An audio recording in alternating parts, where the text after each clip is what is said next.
If you had to gather everything Rumi ever sang into a single word, that word would be love. Not love as a passing feeling, not love as the warm comfort of being liked, but love as the deepest law of existence, the force that draws every separated thing back toward its source. For Rumi, love is not one subject among many. It is the central theme, the one note sounding underneath all the others, the gravity of the soul. He begins his great poem, the Masnavi, with the cry of a reed flute. The reed has been cut from the reed bed, hollowed out, and now it wails.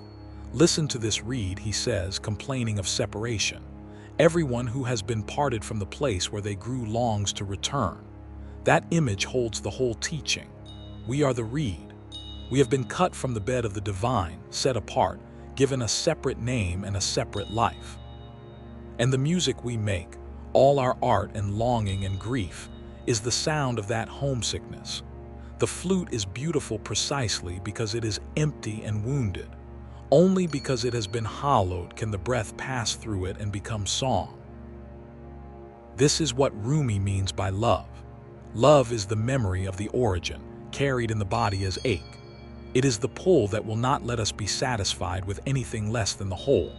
We try to fill the emptiness with money, with status, with one beloved face after another.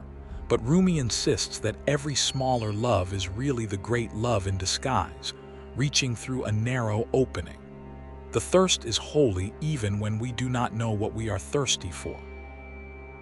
He learned this not from books but from a person. When Shams of Tabriz walked into his life, Rumi, the respected scholar, was undone. The dignified teacher of law and theology became a man who danced in the streets and wept, and could no longer tell the difference between himself and his friend. Their meeting was the proof of his doctrine. Love had arrived in human form and burned away the careful, separate self that Rumi had spent his whole life building. After Shams, he no longer spoke about God from a safe distance. He spoke as a lover speaks, scorched and grateful. So for Rumi, love is not gentle in the way we usually imagine. It is a fire.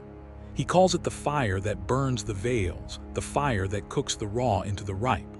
We arrive in this world unripe, hard, closed in on ourselves, certain that we are the center.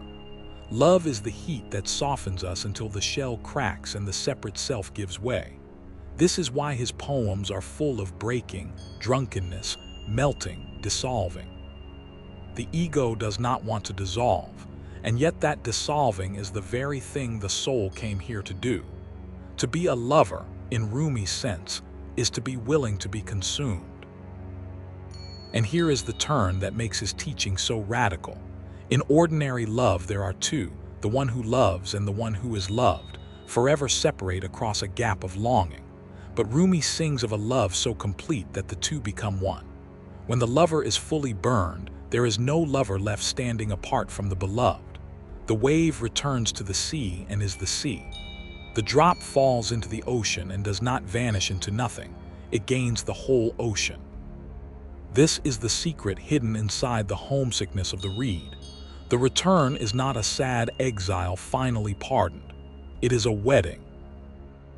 This is also why the practices we will explore later, the repetition of the divine name and the turning dance, are not techniques for calming the mind. They are acts of love. The dervish turns because the heart cannot hold still in the presence of what it adores. The name is repeated the way a lover says the beloved's name, over and over, until the one who is calling and the one who is called are no longer two voices but one breath. Method in Rumi is always courtship. So when people ask what Rumi teaches, the honest answer is small and immense at once. He teaches that the universe is held together by longing, that your deepest sadness is a love letter from your origin, and that the way home is not to think your way back but to love your way back, to let the fire have you. The separate self you guard so anxiously is the very wall between you and everything you want. Love is the one thing strong enough and tender enough to take that wall down. To hear this is to feel a strange relief. The restlessness you have carried, the sense that something is missing even in your happiest hours, is not a flaw in you.